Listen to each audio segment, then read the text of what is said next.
next following, in that same area, somehow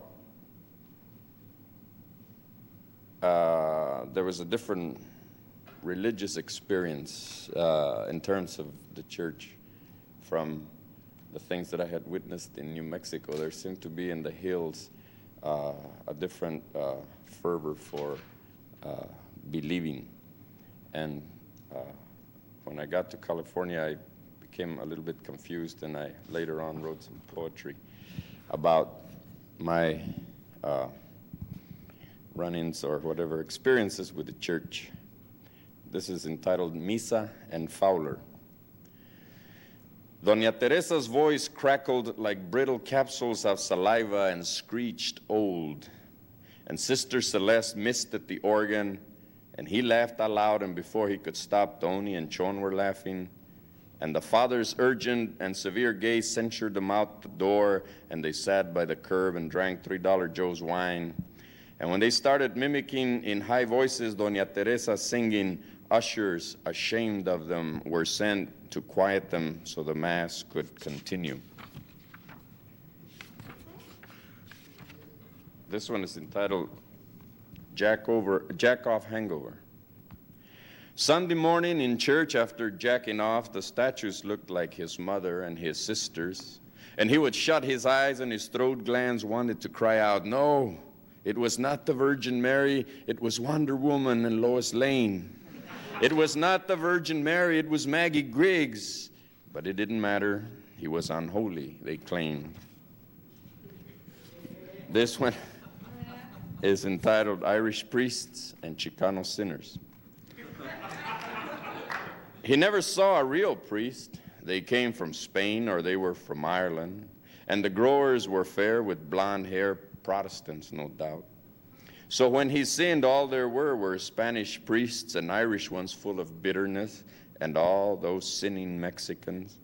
And he could never understand, so he got drunk a lot and went so bad he was finally sent to hell by Spaniards and Irishmen.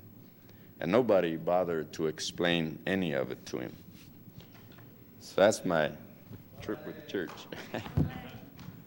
Now, these are some of the poems that are going to appear in a book that I'm collaborating with my compadre, the other general in the Royal Chicano Air Force, Esteban Villa. And the young, impudent pilots are becoming so, they're on our heels. That Esteban and I are going to go on a retreat, and we're inviting all the old pilots, all the old veteranos to go with us, get our heads together. Ernie Palomino in Fresno suggested that a good place would be Tahiti. No sabe el viejo cabrón. He knows. This is entitled, and maybe I should have paid more attention in church. This one is entitled, Don't Ever Lose Your Driver's License. Greyhound riding lonesome blues, not to mention the turmoil and despair of the terminals, pimps and pushers and frightened grandmas, refugees from middle America and sadistic cops. And you ride side by side old people going on their last journeys and young people on their way to new adventures and dreams, leaving the madness of the cities, taking their burdens to the mountain, and eventually vice versa. And the dreams seem near as huge smiling billboards proclaim a grand America out there somewhere. As the gloom rolls on along futuristic freeways, modern long knives, slicers of old barrios, and finally having left the driving to insulting drivers, a static voice crackles a thank you for going Greyhound. And you feel grateful in a hateful sort of way, knowing you've been taken for a ride, side by side, old people going on their final journeys. This one is entitled The Guard Tower at Cosumnes Correctional Center. I had plans of reading this one last night, but since I've only done just road camp and 15 days in the county, I thought I better not talk about it this way. But I think the oppression that happens in the county jail is just as bad as what happens anywhere else, except that Folsom is a little bit uglier. But they call this place the farm, but it's the farthest thing from a farm. I've been to farms all my life, and it sure don't look like a farm. It's called the Guard Tower at the Cosumnes Correctional Center.